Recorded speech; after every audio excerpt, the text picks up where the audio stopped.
Welcome to the Unstoppable Recording Machine Podcast, brought to you by Balaguer Guitars. Founded in 2014, Balaguer Guitars strives to bring modern aesthetics and options to vintage-inspired designs. Go to BalaguerGuitars.com for more info.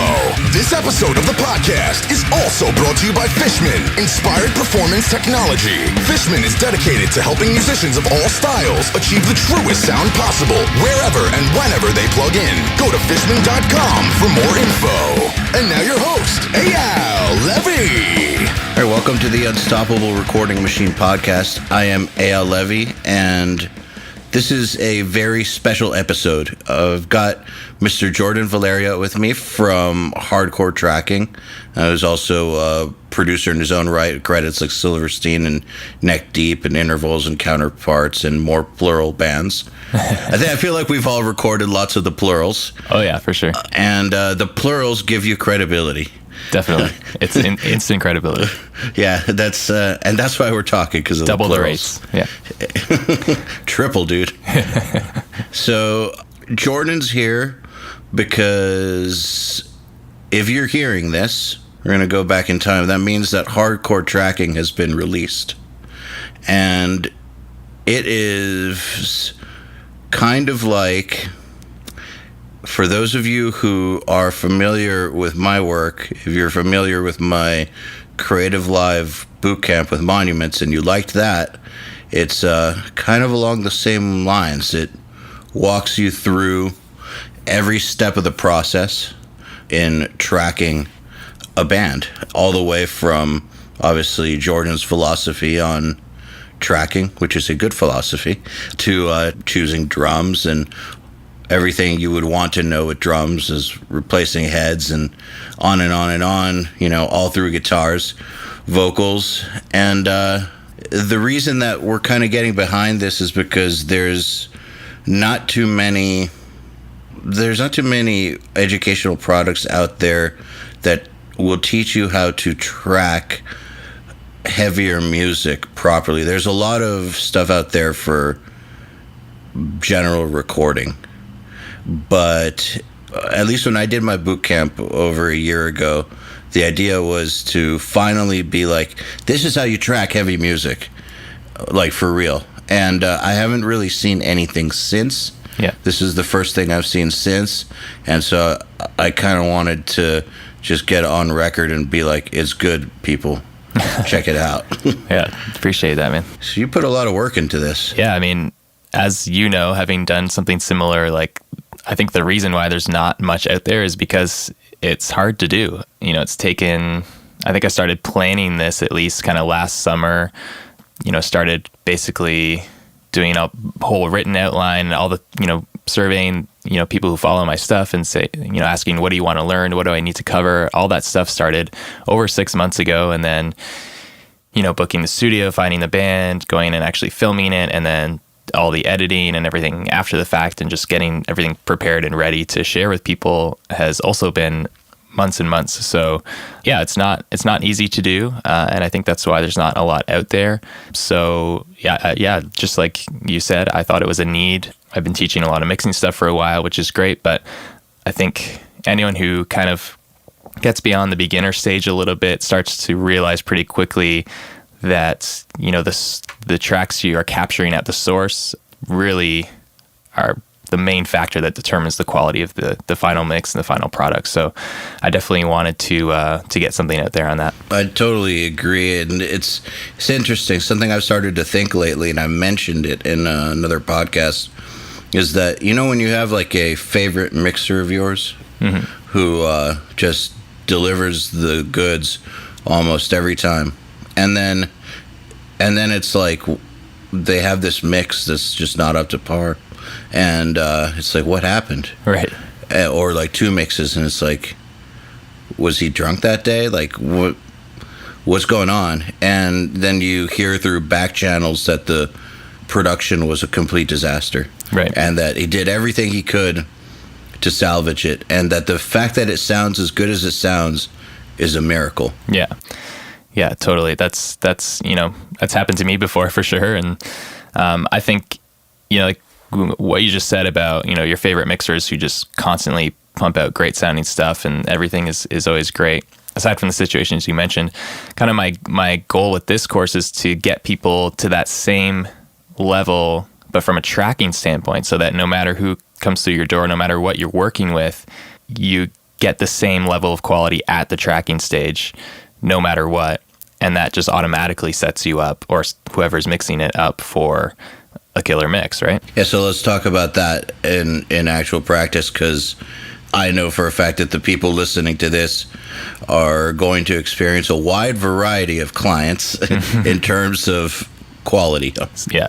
Everything from guys who are going to do a record that, some unnamed record that we all are looking forward to, versus some guys who are recording things for the very first time ever. Right. So it's a tall order to, try to get everything to the same place where it's mixable. Mm-hmm. So I want to hear some of your thoughts on some of the things that you feel every tracking engineer, or almost every tracking engineer, should be doing, at least from the get-go, going in. Yeah. So there's kind of three different things that I consider like the core pieces of this course, and what every tracking engineer really needs to kind of master in a way. The first thing is kind of like the obvious technical stuff. So signal flow, how to, basically how to do signal chain and routing and all that stuff. And then it's the mics, like choosing the right mics, knowing how to use them, knowing where to put them, all of that stuff. And then, that's kind of like the technical recording side. But in some ways, I almost see that as like one of the, I don't know if I should say least important, but it's not any more important than the other two things, which are the instruments and themselves. So knowing how to set the instruments up, and then also knowing how to get the right performances or great performances. So I think all of those three things work together, and people focus way too much, I think, on the actual physical gear and the mics and all that. And you need to know where to put the mics, right, to get a good sound. But it's only one piece of the puzzle, and it's super logical. If you don't have a good sounding guitar, then it doesn't matter where you put the mic. If your snare drum sucks, it doesn't matter how well you mic it, right? Or what preamp you use, or whether or not you compress on the way in. Like, that stuff is secondary to the actual instrument itself. And then even backing up before that, it's secondary to the performance. Yeah, it's interesting. Me and this guy named Matt Brown, who's an excellent drum tech engineer, who we actually have a drum course coming up with later on in the year. He and I did these shootouts at some point, one of various experiments, just to see how much a preamp really mattered, how much a mic really mattered. Right. So we would do like the same. We would try to swap out like every single possible factors: the drum head, or the hoop, or the preamp, the stick, the player. Right. And at the end of the day, we discovered that the gear, while it does matter, it does matter. It would be dishonest to say it didn't matter. It doesn't matter that much. Agreed. Not compared to the other parts of it. Yeah. Like you put a bad player up, and it's almost all for shit. Yeah. No, I totally agree, man. There's like, when you're talking about working with inexperienced bands and kind of amateur musicians, especially, it's like, I can't tell you how many times I've been in the studio with a band and I tuned a drum kit and I'm kind of messing around, and I'm not like a great drummer by any means, but I'm playing it. I feel like, all right, this kit sounds good. Let's do it. Let's record. And then I hand the sticks to the drummer and he starts playing and it sounds completely different. And all of a sudden it's like not up to par at all.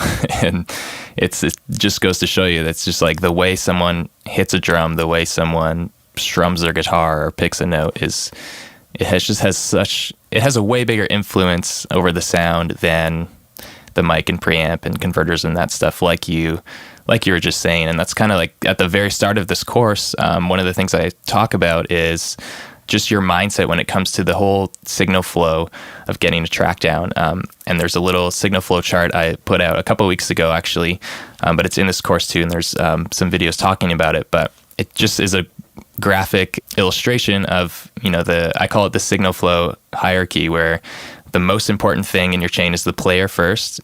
Number 2 is the instrument. Number 3 is the mic. Number 4 is a preamp and any outboard you have. And number 5 is the converters. So I think of that as like the stuff at the start of that is what has the biggest influence on the sound. And the things at the end, like the preamp and the converters, they have the least influence over the sound. And like you said, it does matter. It does have influence. But if you're having trouble getting a good drum sound, changing the preamp isn't going to do anything to fix that. You've got to go further back, and at least address the player and the instrument first, and then the mic before you get into like preamp and converters and all that stuff. And I think people often, it's easy to focus on the gear and kind of get that backwards. Well, it's almost like a procrastination method in a weird way. Yeah. It's like, because it makes you, if you focus on the gear and do all this gear research and gear this, gear that, it's almost like you can trick yourself into thinking you're being productive. Mm-hmm. In reality, you're not actually addressing the problem, which is what's creating the sound in the first place. Yeah, I totally agree. So I'm going to take a quick moment here to say that if you at any point decide that you want to pick up hardcore tracking, how many days do they have? Today is May 1st. Today's May 1st, so it's closing May 5th at midnight, so till Friday at midnight. All right, so go to hardcoretracking.com/URM, and if you actually type in that /URM along with it, you're going to get some cool stuff from us. We're going to give you our guide to reamping with Ryan Fluff Bruce, which is a 50-minute video on how to reamp. And I actually learned something from it. I was always wondering why the signal was messed up on reamps, why we were always losing at least a dB or two, and he solves that. So I actually learned something. And then his guide to recording and mixing with amp sims, which is a 2-hour class. Then Matt Brown and I put together our own little drum cheat sheet. It's a little different than Jordan's, just a different perspective, not right or wrong, but just a different look at setting up drums. And then finally, if you get it through the /URM link, you get a free copy of my Drumforge ELE expansion pack, which is a $100 set of badass samples designed for metal, any style of metal. And if you want to hear what they sound like, just go to drumforge.com/ELE. But it comes with it. So now back to your regularly scheduled programming. So let's just say that people do start to get the mindset right of worrying about the source. Does that, what happens when, okay, so now they're aware that this is very important, but suddenly the reality of the world that they live in dawns on them, and they realize that the bands they're working with suck. What happens then? What happens then?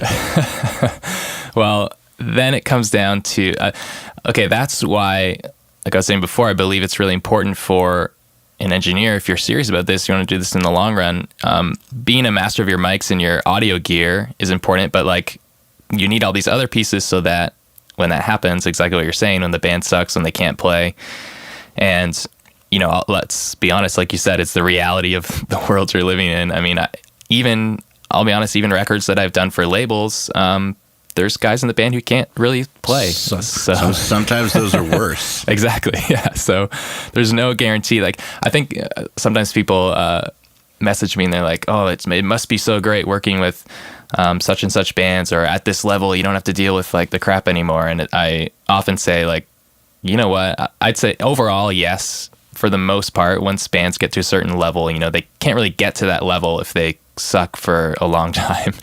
And usually bands that, even if they start out sucking, if they have success, they tend to progress like we all do. But it's by no means a guarantee that you all of a sudden get to work with amazing musicians all the time. And there's always going to be stuff that comes through your door that is less than ideal, shall we say. So anyway, that's a bit of a tangent, but that's why you need to have the knowledge to get the source right in terms of like setting up instruments, replacing drum heads, because honestly, 90% of the people you work with, the drummers, they're not going to know how to tune their kit, or they're not going to think they should put new drum heads on, or, all that stuff. And if you don't have any knowledge about that, then you're kind of screwed because you're basically just at the mercy of whatever's coming in. Whereas if you take the time to learn that, to learn how to tune drums, at least decently, you don't have to be an expert, but you've got to have the basics down, and then stuff like guitars, intonating the guitars and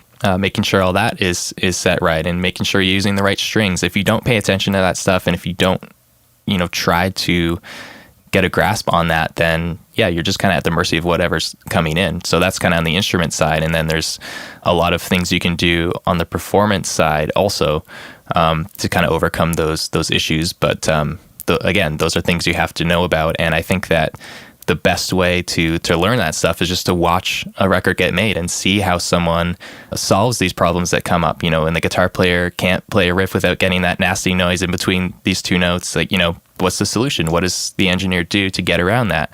And that's the kind of stuff I show in this course. It's supposed to be as if you're kind of a fly on the wall or an intern in the studio, just watching the tracking take place. And that's, I always think that that's the best way to learn, is just to watch and observe.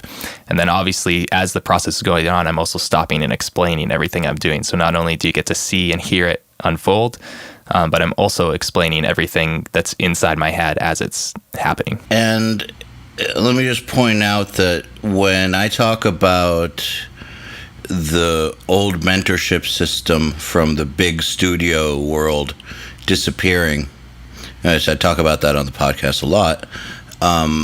That's the kind of thing that is very hard to come across. And that is the kind of thing that was actually one of the most valuable things about having an internship. It wasn't that you get to learn how to make coffee. Yeah. I mean, we all love coffee. Yeah. And certainly appreciate clean toilets. I mean, come on.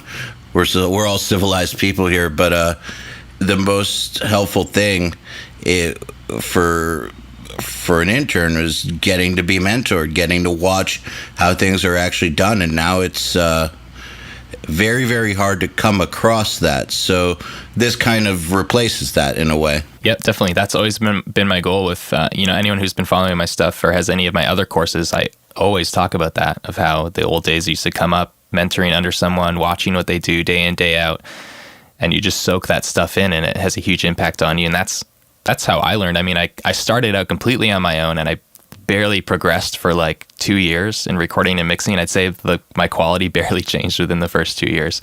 And I was just trial and error, reading on the Gearsluts forum, stuff like that. Very, very slow progress. And then I went and got an internship at a bigger studio in Toronto, and it was hard work. I commuted like 3 hours a day, mostly 7 days a week, long days, but it was worth it. I did that for 6 months, and in those 6 months, I improved exponentially versus what I'd done before. And that, I wasn't sitting in a classroom learning theory. I was just in a studio watching someone who knew way more than me make it happen. And, there are some specific experiences where some big name producers and bands came through, and I got to watch how those guys tracked a record, and it completely changed everything for me. And a lot of what I've put into my courses, and especially this tracking course, has come out of those experiences. And yeah, it's super important. The good news is, I mean, the bad news is that those experiences or opportunities don't really exist that much anymore. Maybe you don't live in a city where they even have a big studio, and if you do, it's super competitive to even get that spot.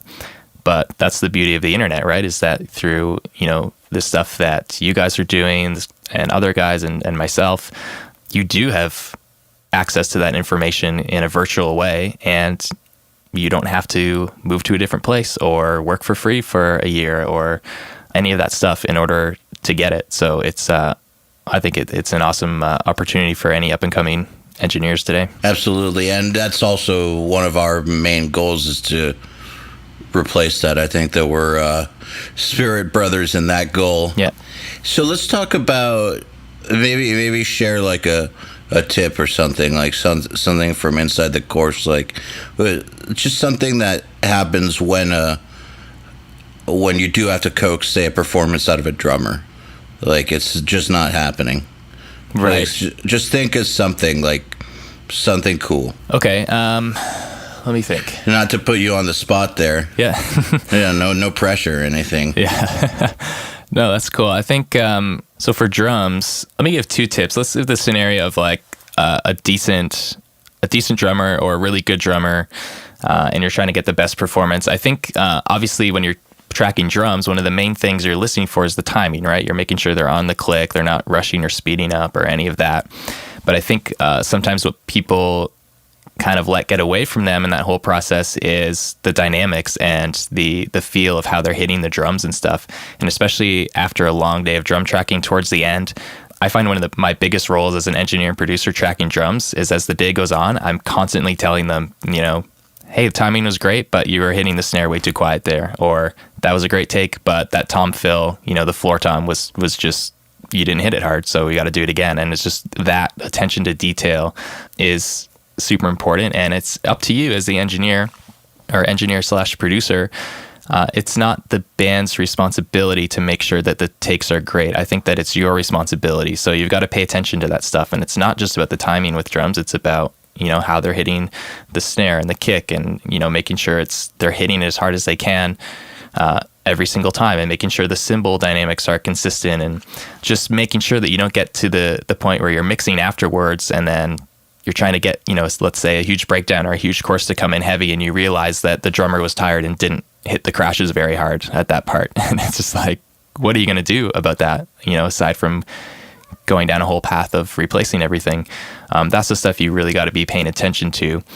And then, if it comes to, or if you're in the situation where the drummer can't really play what they wrote, there's also some kind of drum hacks and tricks that you can do that way. Let's say, tracking without a kick, or just being strategic about how you're miking up the kit, which is kind of a bonus thing in this course is basically called, drum tracking hacks. It's another lesson I put together going through some different scenarios. But my main tip for that is to start with the end in mind. And this goes for all instruments, but definitely drums. Spend some time listening to the drummer play and pay attention to where their strengths and weaknesses are, because that actually can have a big influence on how you approach recording the drums. So let's say the drummer can't, he's got lots of double kick, but he's sloppy on his kick drum. So how are you going to mic that? How are you going to approach that? I mean, if it's really, really bad, you might just program the kick, get rid of the kick drum, use a practice pad.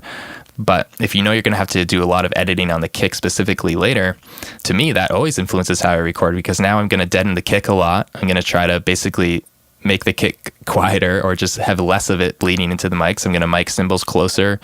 I'm going to change how I'm using the room mics, because I know that after I track, when I'm doing all the editing, I want to make sure there's the least amount of kick in all these other mics as possible.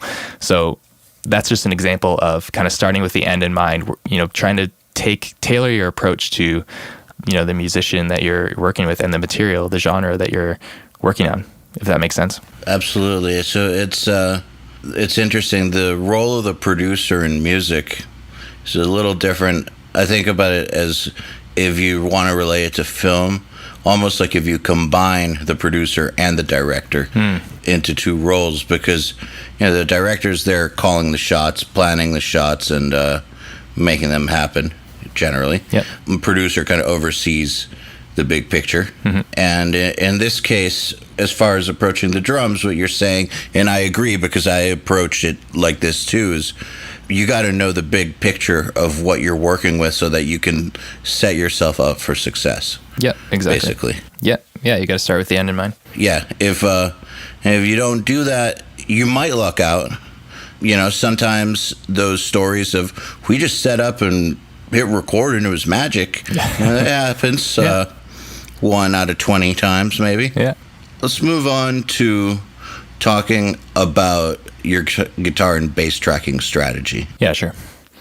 So you just want some tips on there as well, like we did for drums? Well, with guitar and bass tracking, I feel like this is one of those areas where there's a lot of quote-unquote voodoo involved, because there's the basics that we always tell people, which obviously, if you're teaching a course on guitar and bass tracking, you have to include this stuff. You have to include how to properly set up the guitar and make sure that nothing is ringing out and all that stuff. And that's, if you don't include that, it's not a good guitar course. Yeah, agreed.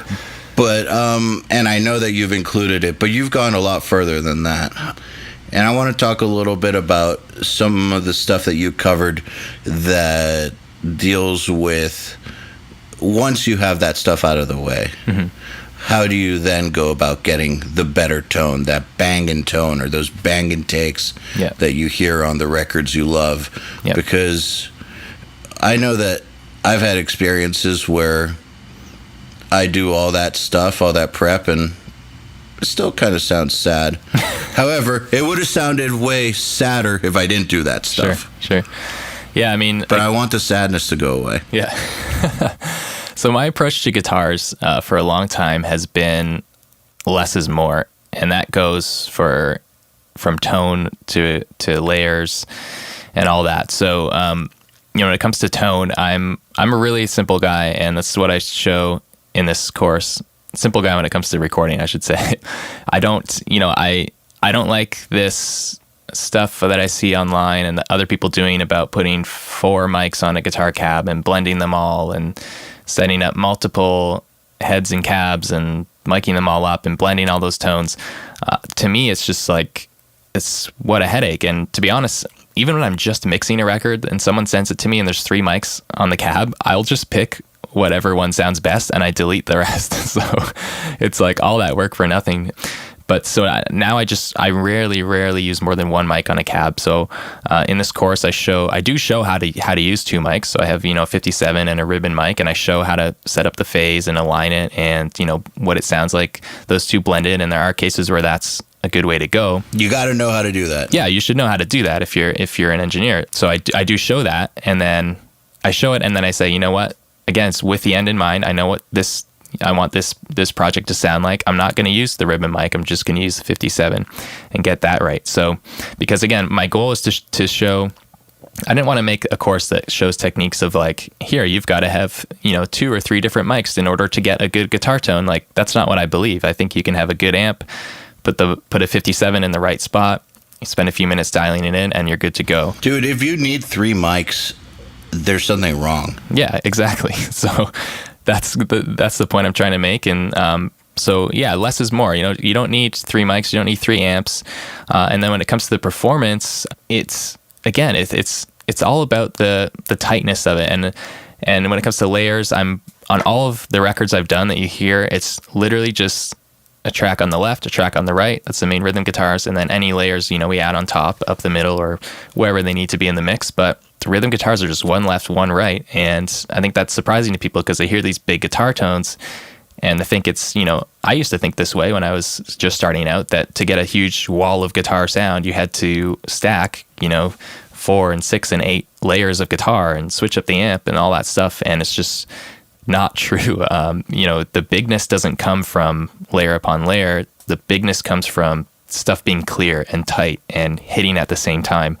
That's what makes it sound big. It's not about the layers at all. So yeah, I really demonstrate that with guitars, how less is more in all those stages, and how it's really just about getting those tight performances that are really in tune, and just covering kind of all the little tweaks and tricks that you can use to kind of help you in that process to save you time and frustration and overcome problems. But in the end, yeah, it just comes down to a good tone, simple, good tone, and great performances. I find that there is a little bit of truth to the 4 guitars thing. However, and there's a huge however, monstrous however, is that you have to spend so much time on it that it's just not worth it. And I mean an insane amount of time, to where it's not that much better anyways. Right. And it's and you don't know in advance if it's going to be better.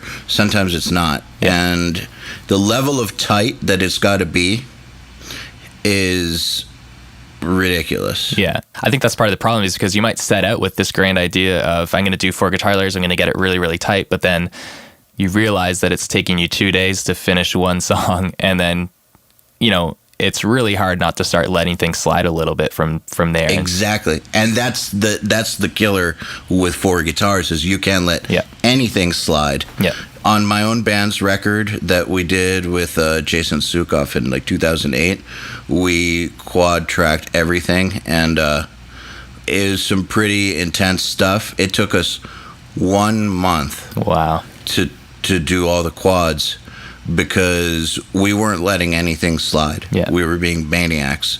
And so to get it done, that's just what it took. It took a fucking month.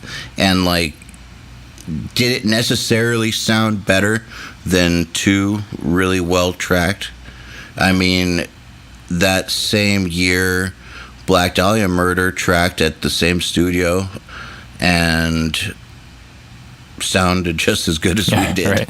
if not better. Yeah. So, yeah, I'm with you on that. Less is more, the right kind of less. Another thing that I think is interesting is that the 4 guitar thing, I feel like got big in an era where music wasn't quite as technical. Yeah, I think that's true. Yeah, especially in metal. And so maybe our ears were okay with guitars chorusing a little, or not being quite as not hearing quite as much articulation as you hear now. Yeah. Because if you go back to a lot of records from like 2005 or whatever, they have their sound and it's cool, but they don't compete with the clarity and the punch of modern records. Yeah. Yeah, I agree. And I think some of that old kind of attitude just kind of carries forward, and people don't. That's like the one downside of all the stuff available online is that someone might read something, so they might, go and come across something that's like quad tracking. You must quad track for big guitars, and they just accept that as the truth and don't really go any further, and that kind of stuff just gets carried forward and applied to the wrong situations. But I think. Yeah, definitely back in those years you were talking about, that's what I was seeing all over the internet, is just quad tracking. And, I used to do stuff like that. And then I just, I discovered a better way. Dude, but it also, these records, people would spend like 3 months straight in the studio tracking.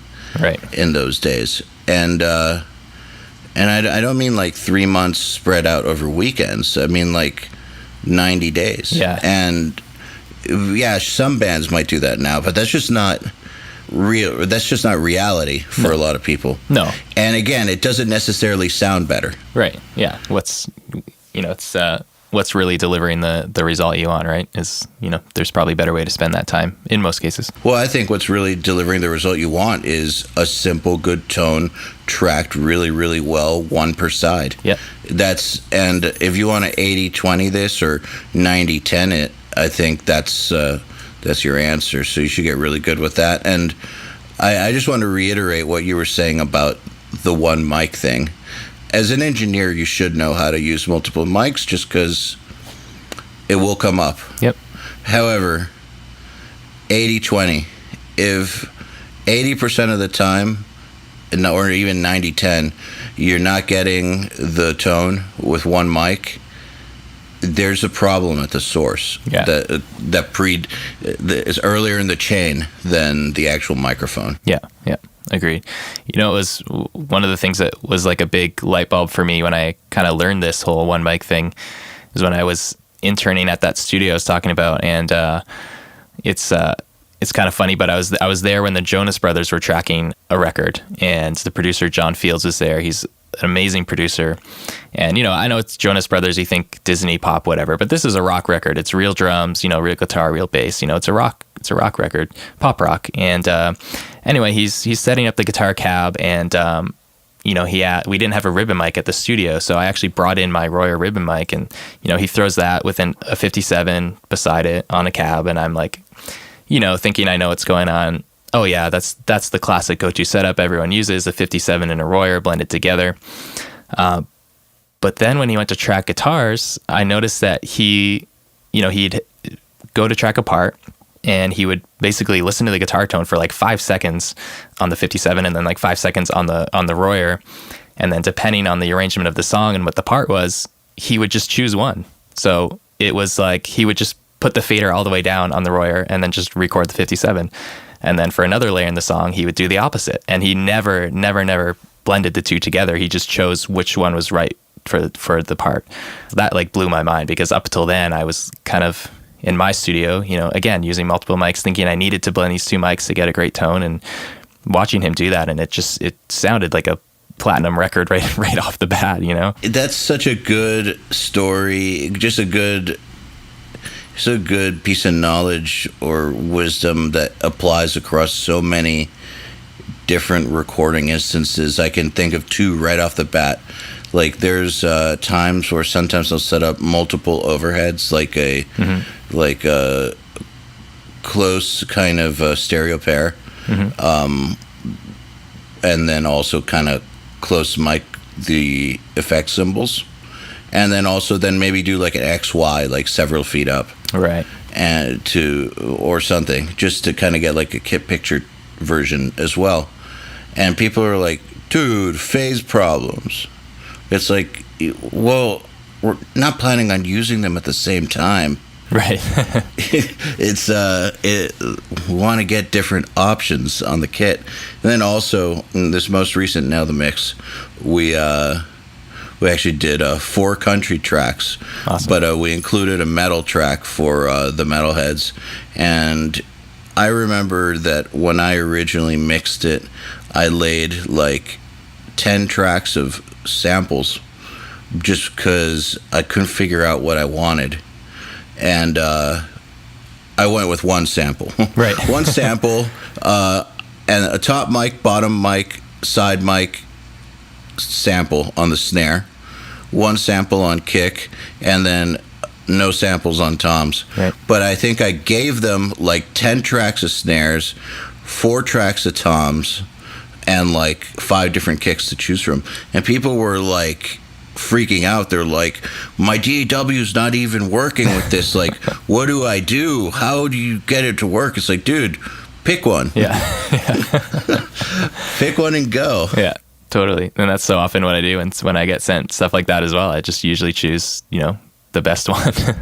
And I also want to say, like, I know we're kind of talking about all this stuff, and kind of, my thing is like, there's not really any rules. Like, sure, there are things that are proven over time to work best, but like, you know, I'm talking a lot about how you don't need to multi-mic everything and to keep it simple. And I 100% believe that. But like you said, will there be times when that is the appropriate or best approach? Yes, for sure. There might be those rare times. But to me, it all comes down to why. Like, if you're putting 2 sets of overheads or 2 mics on a cab or on anything, or doing anything in the studio, you have to have a good reason why. And you just have to have a reason for the way you're approaching things. And, you know, with the drum setup I show in this course, it's like, you know, overheads mic'd in a very specific way for a very specific reason. And, you know, room mics put in a certain spot for a very specific reason. I have specific things I'm trying to capture from both of those, which influence where I'm putting them and which mics I'm using. So I find that a lot of times, not all the time, but a lot of times, especially for more intermediate or beginner engineers, they just do stuff because they see someone else doing it, but they don't actually know why they're doing it. And if you're ever doing anything without knowing why, it's kind of a recipe for probably not the best result. Or for stunted growth. Yeah. Like, you're not going to get much better. I mean, all right, if you're driving a car, you don't necessarily need to know how it works. Right. But if you're recording a band and you're just throwing mics up just because you saw a picture of it, or you watched one of our courses, but you didn't hear the why, you're not doing yourself a service. You're not getting your money's worth. Yeah. Yeah, for sure. Because when the when the scenario changes slightly, if you don't have that why in the back of your head, you're not going to be able to adapt. And one of the most important things that, and I think this is true for any audio person, this is true for musicians, you know, mixers, whatever. Like, the good ones, or the great ones, the ones who are in the game for years, are the ones who can adapt to whatever scenario gets thrown your way, because there never is an ideal scenario. Let's just say that there is an ideal scenario. It's just a product of randomness, that you randomly got an ideal scenario. Right. It will never be a normal thing. Yeah. I love what you just said about adapting, and something right off the top of this course I talk about. It's like, I think today with, the advantage of being able to see everything on the internet and the software tools we have, it's awesome. I'm totally an in-the-box guy. I love all that. The only thing is, like, I know there's people out there who are probably interested in this course and other courses like this. And, let's say for whatever reason, whatever situation they're in, they don't have the ability, the gear, or the space to record a real guitar amp.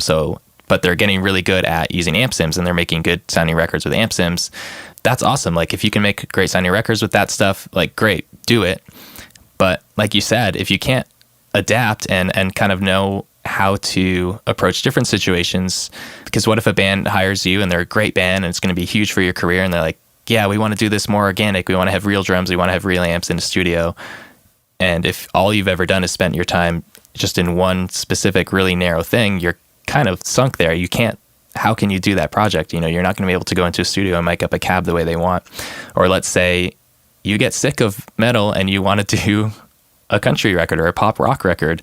If you don't have kind of the basic engineering chops and skills under your belt, you're not going to be able to move through those situations and have a lasting and diverse career, like you're saying. Yeah, it's going to be tough. And let's talk about bass. Sure. I think that bass is like the hidden weapon or the secret weapon in a good, heavy production. Yeah, it's definitely something that has to be right. It kind of separates the men from the boys. Yeah, absolutely. And it's one of those things where, the cliche term that you might not hear it, but the moment you press mute, you'll definitely notice it. Yes. Gone if it's done well. Yeah. That's absolutely true. But I find that bass is one of the areas where up-and-comers mess up the most. What are the kind of specific things that you see them mess up on? I find that the tightness, they don't understand. Let's just get down to arrangements. They don't understand exactly how to arrange a bass part to go with a guitar part. Right. They don't understand how hard you have to hit the bass in order to get it to sound good. They tend to mess up the phase part of it when they start to add multiple things, because a lot of people like to split the tone, or they like to have multiple amps or amp plus DI. They don't understand the phase relationships there and how you can make or break your low end. Man, I could just go on and on, but it seems like bass is the area where most people fall off the map with their mixes and productions. It's like they can't get it to sit right. It's like either this clangy, distorted mess, or it sounds like a clean melon that eats the whole mix. That's a great analogy. Yeah, it can be hard for sure. I think a huge thing is the arrangement, like you hit on there. There's been so many times where I'm tracking a band and the bass part that they're playing is maybe it's too complex, or they're just trying to do exactly the same as the guitar and it's a complex riff, whereas if they just ride on the root note, the whole mix just comes alive. That's a huge part of it, is just having the right part, the right arrangement, and that goes a long way. And then, like you said, the player, how they're hitting the strings, that's a big thing for me with tracking bass, is consistency. Like you said, a lot of guys don't hit it hard enough. They're not picking it hard enough to get that strong solid bass tone. And even in the course, you'll see it where it's like, where I'm saying that take was good, but you played it too soft, or that note was too soft, and we do it again until it's right.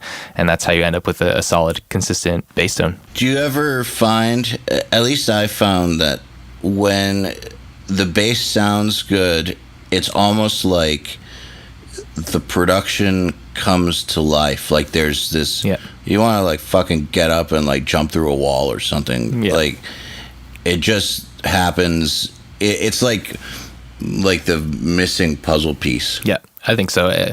I mean, to me, it carries the song. Like it's how you hear the chord progression and all of that. And especially if you have anything melodic, like the chord progression underneath it, it's like it's anchored by the bass, because when you've got heavy distorted guitars, like, and there's not a lot of low end there, it's like you're not really hearing as much of like the fundamental notes and the progression of the chords and everything in the song. And the bass needs to the bass needs to be that. And that's kind of always how I approach bass too. Like you said at the start, was when you mute it and things all of a sudden fall apart. Like to me, that's when I know I've done a good job on the bass, both at the tracking and mixing stage, is when, I have it at a level and a tone and everything that's sounding great. It's not jumping out of the mix. It's not like you're listening to it and being like, oh, there's the bass guitar. It's all cohesive. But then if you mute the bass, the entire mix falls apart. Like, it just sounds horrible. That's kind of what I go for, and that just proves, how important the bass is in a track. And what are your thoughts about overcoming tracking difficulties in it? Because I find that that's one of the instruments that tracking wise tends to present the most problems for a variety of reasons. Well, I would actually say for me, guitars are the hardest to track. And one little tip I would give is I always track the guitars first.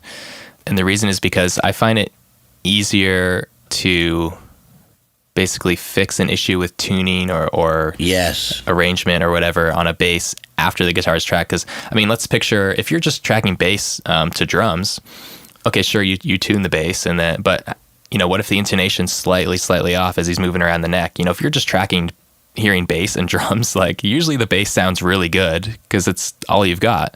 But then you start adding guitars on it and it's like, oh no, this bass note was a little bit sharp. Now we have to try and match all the rhythm guitars and the lead guitars to this slightly sharp bass note. It's a nightmare. Whereas if you do it the other way around and do guitars first, let's say this one bass note is just sounding a little sharper flat. It's really easy to just tune that one note on a bass versus 3 or 6 notes on a guitar and fix it there. So I find that, it can certainly there can certainly be a bunch of issues and problems when tracking bass, but I at least find it easier to solve those. And when it comes to tuning and all that stuff, it's usually a little bit less of a headache for me versus guitars. Well, I guess what I mean is I often find myself replacing the bassists the most.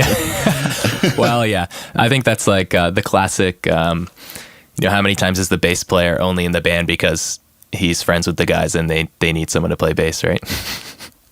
Yeah, it's funny. That band Chimera took it to the next level back in the first part of the 2000s. I don't know if you remember them or not, but they were a pretty big band, and their bass player is a really cool guy, but he sucked. And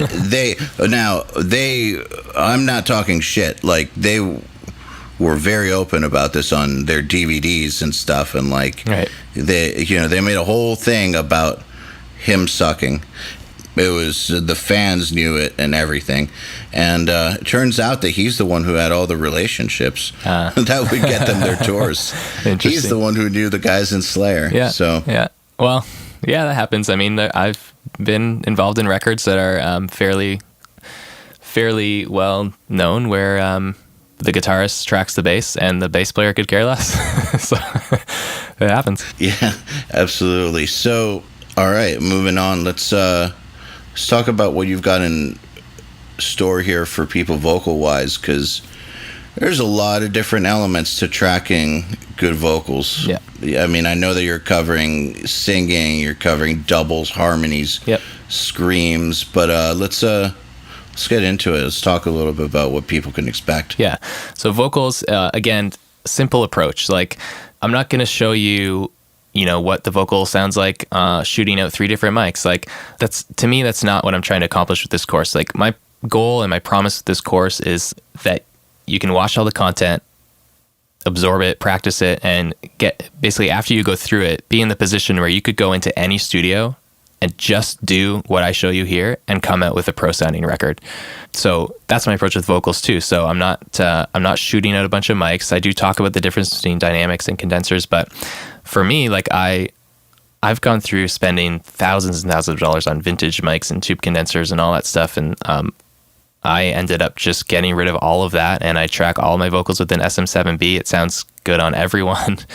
It always works in the mix, and it overcomes a lot of problems that I can often get with really nice, really sensitive condensers. So again, it's like the guitars. I'm showing you a really solid go-to approach that's just going to work for you every time.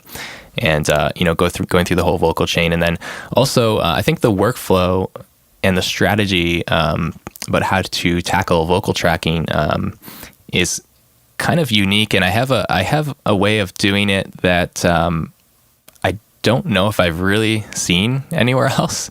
I just kind of came up with it over the years, but I call it, just comping on the fly, and I think it saves a lot of time. Did you say comping on the fly? Yeah.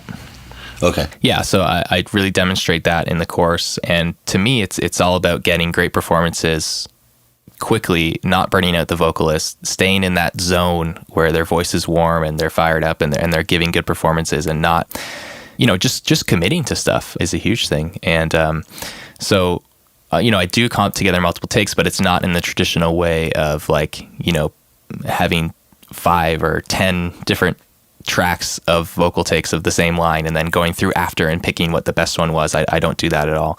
I have a really different approach that's streamlined and just kind of allows us to track very quickly through the song. Dude, I think that's gold, because it's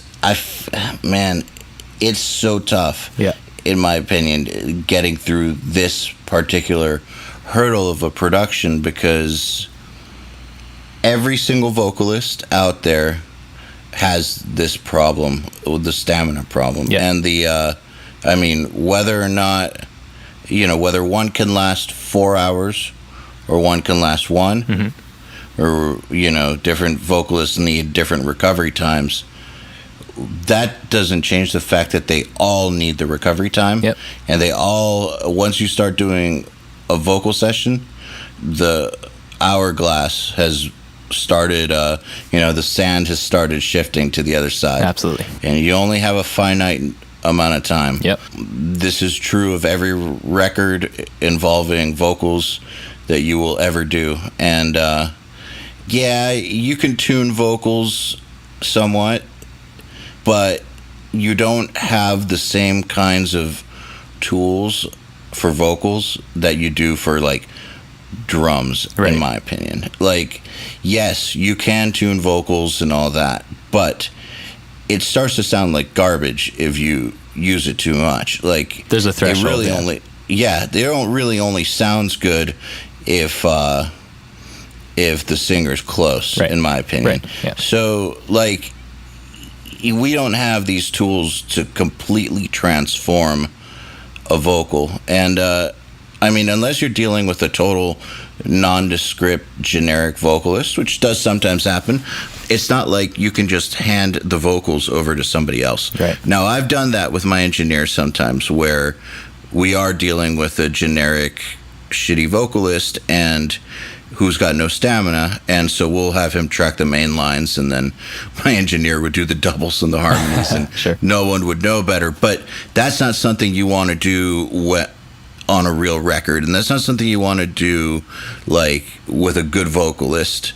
And so, if a guitar player's arms are tired, you just come back the next day. If a vocalist starts to get seriously sore, you might need to be done for multiple days. Oh, yeah. So learning how to get through the session quickly and effectively is not just better for the brain workflow wise, but it's in some ways crucial. Yeah, I totally agree. And even just getting the best performance too, one way I think of it is, I think the classic vocal tracking workflow that's taught is, record 3 or 5 takes of the same line, keep them all, move on, and then go back later and comp together the best. And I've tried that before, and it takes, for one thing, a really, really, really long time.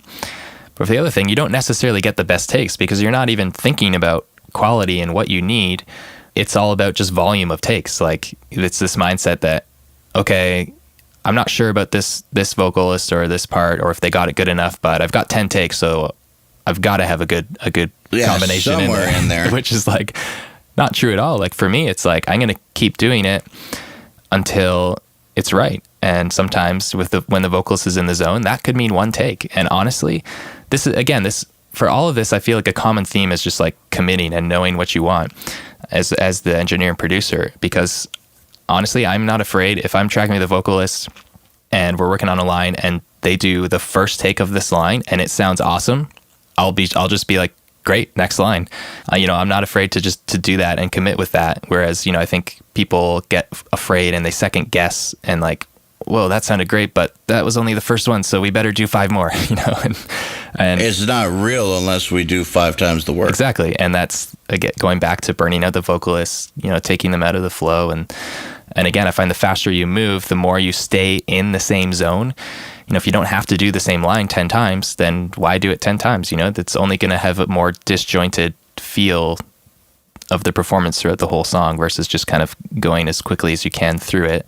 And when I say quickly as you can, I mean, getting the right takes, the right performances, great ones, but then not overdoing it, not wasting time. Yeah, quickly as you can, not rushing. Not rushing, yeah, but just not wasting time, yeah. Yeah, man, I have learned this one the hard way.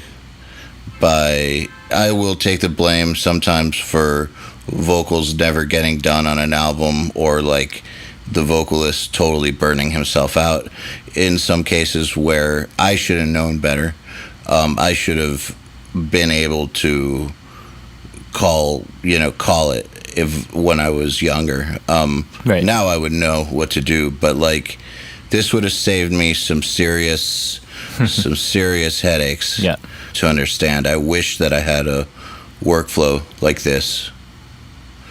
So why don't we wrap this up, and why don't you wrap it up by like telling us what this, maybe give us like an idea for what the big picture is. What's everyone going to get? I'll finish up after by adding what our bonuses are, but like what's everyone going to get from you when they buy hardcore tracking today or in the next few days? Yeah, so overall they're going to get a framework, a strategy, a mindset for approaching tracking and engineering that is just going to allow you to get good results, great results, like no matter what you're faced with. And it's going to give you the skills and the knowledge to be really versatile and be able to adapt to different situations. In terms of the actual content that you're going to get, there's some mindset stuff like that, stuff about how to set your vision and what your basically workflow for tracking should be. And then the really bulk of the course is called Tracking Expose. The song we recorded is called Expose by a band called Kingdoms. And so this section of the course is all of the recording process captured on video as I'm explaining every step along the way. So that goes from everything from choosing the drums, what the sizes of drums and cymbals to use, replacing heads, which heads to use, how to tune them, how to replace them, hearing the drums in the room, miking up the drums, signal chain for each part of the drums, checking the phase, adjusting mics based on what you're hearing in the control room before you start tracking. Then there's the actual tracking, getting performances, even drum editing is in there. Basically everything from start to finish on making a great sounding professional record for drums, guitars, bass. Any question you're asking based on the free videos you saw, it's covered in here.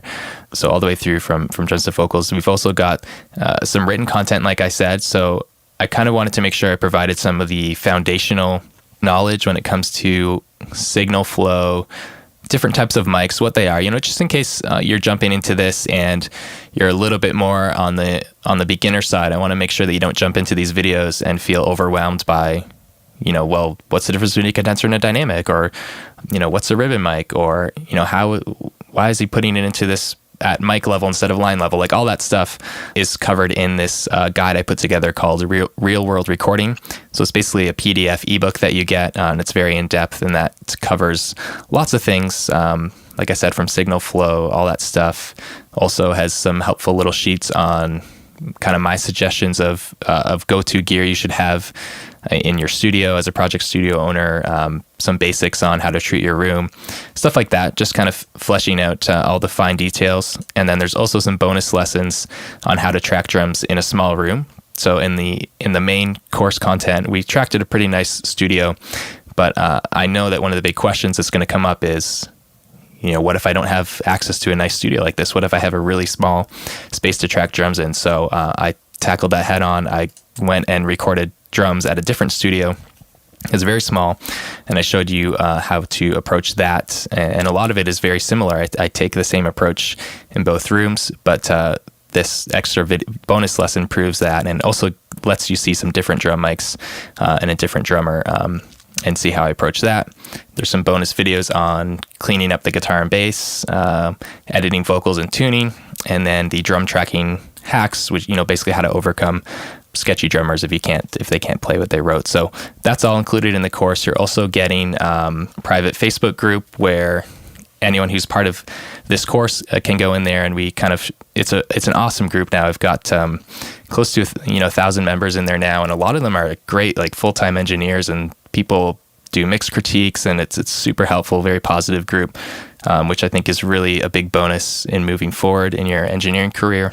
And then I'm also going to be doing some, I call them office hours, basically live Q&A calls. So if you go through the course and any questions come up for you, we're going to have, for a couple months after this sale, I'm going to be jumping on to group calls with everyone to basically answer questions and make sure that everyone, I want everyone to see huge success from going through this course. So I want to make sure I'm available. That's why we're closing it down on Friday at midnight, because I don't want to have to keep pushing this and keep selling it. I want people, if you're in, then jump in. Let's do it. I'm going to work with you, answer all your questions, and make sure that you get the result that I'm promising out of this course. And then, months down the road later this year, something I'll open up again. But we're really committed to, making sure this course has a huge impact on you. So I want to work closely with everyone that way. So that's all the details. Yeah, it could be confusing and not as impactful if various people are starting it at various times. Yeah. So the whole group starts together. Yeah, exactly. I find it just leads to a really high quality group of people, and everyone can kind of go through it at the same time and kind of share what they're learning, and that just doubles the value of it. And to sum it all up, I created this course because I want you to start getting tracks during the tracking stage to sound as good or better than the final mixes you're getting right now. And I say that because that's what happened to me when I, was struggling with mixing, recording. And when I started learning how to get it right at the source, how to get the right performances, learned how to set up the instruments, all that stuff, started paying way more attention and putting way more effort into the tracking stage, is seriously when everything started to change. I started, hearing the rough mix out of my speakers in the studio with the band, and it was sounding better than the final mixes I was doing before. And that's kind of when things started to click for me, and I started getting better projects and having way more consistent work and consistent quality. And that really kind of is when my career started to take a turn for the better. So that's what I want to provide for anyone listening here. And I want to echo how important this is, because those of you who are subscribed to Nail the Mix, a lot of you have told me or have mentioned that Nail the Mix is awesome, and thank you, but that you're kind of bummed because you're getting the best mixes of your life with the material we provide you, but then you go to the stuff that you tracked and the mixes aren't as good. And, like if you're mixing Gojira or Meshuggah, of course it's going to sound better than your tracks, because those are some of the best bands in the world, tracked by some of the best people in the world. And it goes to show what a big difference the production makes. If you're getting these skills to where you can take these